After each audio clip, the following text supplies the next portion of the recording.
Oi, loves, we are back yet again.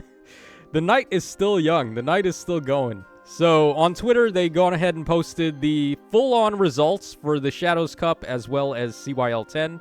So I just wanted to quickly take a look at these and see what the placements were, what the rankings were for all the characters, and just see how my predictions ended up going. So, starting us off here for the Shadows Cup, let's take a look here. So, now, it's starting to make a lot more sense now why the units were split up in the way that they were.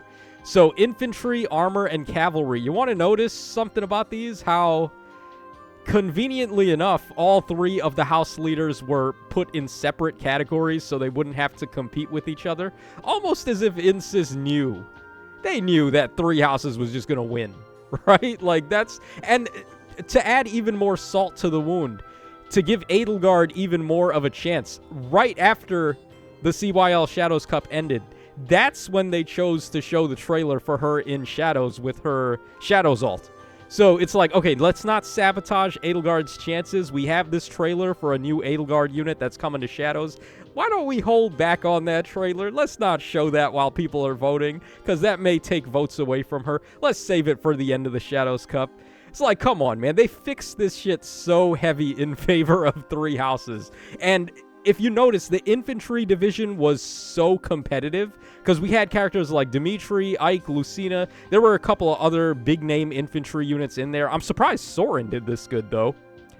But yeah, there were a lot. Like, infantry was by far the most competitive out of all the brackets. No one in cavalry was even going to be a match for Claude, besides, I guess, like Erica and Bernie. Sigurd... No, he had half the amount of votes. Edelgard was obviously going to win armor, and it's not even close. Like, Fomordis was in second place. He had 3,000 less votes than Edelgard. And Edelgard had more votes than any other character, too. So even if Edelgard was competing against Tsubasa, who had the second highest votes, Edelgard still would have won. And that's nuts, because Tsubasa, not only did she win the Shadows Cup, but she won CYL10, and she had, like, the same amount of votes almost as Sylvain and, who was it, and Azura combined, and those were the two second places. So, yeah, this was really Tsubasa's year, and Edelgard was just like, nope, I'm still on top, bitch. So, yeah, my predictions for the Shadows Cup, I thought Ike was going to win. I thought Edelgard was going to win. I thought Claude was going to win. And then I thought Camilla, actually. I had Camilla winning, but I did not respect Tsubasa's game enough. I wanted her to win. Like, that was something I was holding out hope for, but I just didn't think it was going to happen. At least not on the Shadows Cup. On the CYL10 ballot, I thought for sure she was going to win after seeing, like, all of the rallying for her and... like some of the evidence, like the Twitter posts and all those collective datas that we had. I thought after seeing all that, I knew Tsubasa was going to win, but I didn't think she was going to win the Shadows Cup. So she put an end to Camilla's big titty reign, which is awesome. I'm most surprised that Ike lost, though. He didn't lose by a very large margin. Like, it was pretty close. And what surprised me is that Path of Radiance made its first... like, big reselling on the Switch 2 eShop. It just recently came back out, and I'm sure a lot of people who never played the game before probably played it for the first time. And that's why I was thinking, okay, this is probably going to be a very clean and easy win for Ike here. But nah, I just wasn't respecting three houses enough. So, yeah, touche, Insys. Y'all knew already from the very start. They knew that three houses was one. Three houses was going to win this, pretty much, which is why all the house leaders were not in the same bracket. So, yeah, okay, there we go for the Shadows Cup. Let's take a look at CYL10 results now. Okay, so, of course, we have the top 20 for the women, and then we have the top 20 for the men. So, let's see here.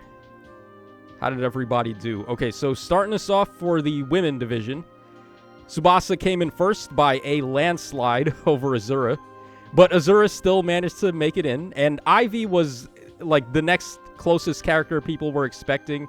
She still lost out to Azura by 2,000 votes, so, yeah, yet another year of Engage losing CYL. It's not that personally, I actually love Engage. I think it's a great game, and I've only done one playthrough of Engage, to be fair, but it's not because I didn't want to do more. It's just that there was not really a lot of replay value. I would, like, of all the games to have New Game Plus, I wish Engage had it. Because the way, like, I played my first run on Engage on Maddening Classic, so I was playing the hardest difficulty right from the start, and it's very unforgiving.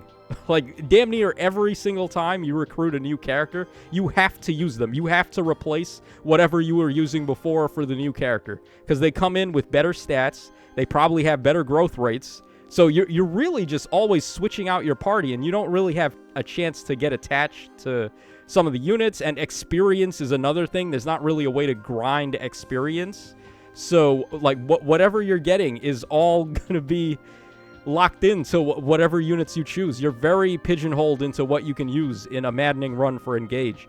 So had Engage had New Game Plus, I think that would have been something it really needed to encourage future playthroughs. I would have did so many runs because there were so many units I wanted to build. Like, I wanted to build up Panette. I wanted to build up who was it? There was one unit who I really wanted to use, but I had to... I think it was Yunaka, actually. Because I was using Yunaka initially, and then once I got... Later on, you get Marin and you get Zelkov, and they're just better. So I actually benched Yunaka for those two, because they're just better daggers. Marin has the wolf that she rides, so she has better movement. And then Zelkov was just, like, slightly better statistically. So, yeah, like, a lot of characters I wanted to use in Engage, I ended up benching. But, yeah, of all the freaking games, freaking Three Houses gets New Game Plus, which, like, it's so useless, too, because in Three Houses, the way that it works, you want to play different routes, but it doesn't let you skip the freaking monastery part. So New Game Plus is kind of useless in Three Houses. Would have been much better off in Engage. That was a massive rant for no reason. Okay, Freya is the next highest with not even close. Like, there's a huge jump off in votes once we get to Freya. But it is cool to see Freya in 4th place. Maybe she can win next time. CYL10 Freya. I would be down for. Freya is still my favorite OC in Heroes. Okay, then we have Anna. We got Alir. We have Kurt. Okay, so Kurt made it into top 10. Fimbulvator as well made it into top 10. I expected that. That was one of the things on the Twitter polling that, what's his name does? Can't remember his name. The Twitter dude who does all the Twitter votes and comes up with conclusions there. But he didn't have Fimbulvator in top 10. I actually did, but I didn't think she was going to crack top 5 because she doesn't have the same pull as Baldur does, unfortunately. All right, and then we have Hilda and Tharja to wrap up the top 10. And then for the top 20, we have Yunaka, we got Dorothea, we got Alincia, you got Mia, Fiorm, Vale, Sheeta, Shez, Lilina, and Nino. Lilina and Nino are so random. I don't even know why Lilina is as popular as she is, to be honest. Like, there's nothing really special about her. You can play FE6 and she can actually die and it doesn't give you a game over. So, like, that's one of the ways you can tell if a unit is important or not. If they die in a Fire Emblem and it gives you a game over, then they're kind of important. That's not the case with Lilina. She can die and nothing happens. So, yeah, not really sure why she's in top 20. Or Nino either, but I don't know. Whatever. Yeah, and then Alincia and Mia, more more Telia stuff because, like I said, Path of Radiance just came out on the eShop. Okay, then over on the men's division. So Sigurd and Sylvain were able to win pretty convincingly with 9,000 votes apiece. Fomordis in 3rd with a very big drop-off of 3,000 votes. I'm surprised Fomordis came in 3rd, but it was between him and Sylvain to get 2nd because we knew Sigurd was going to win this year.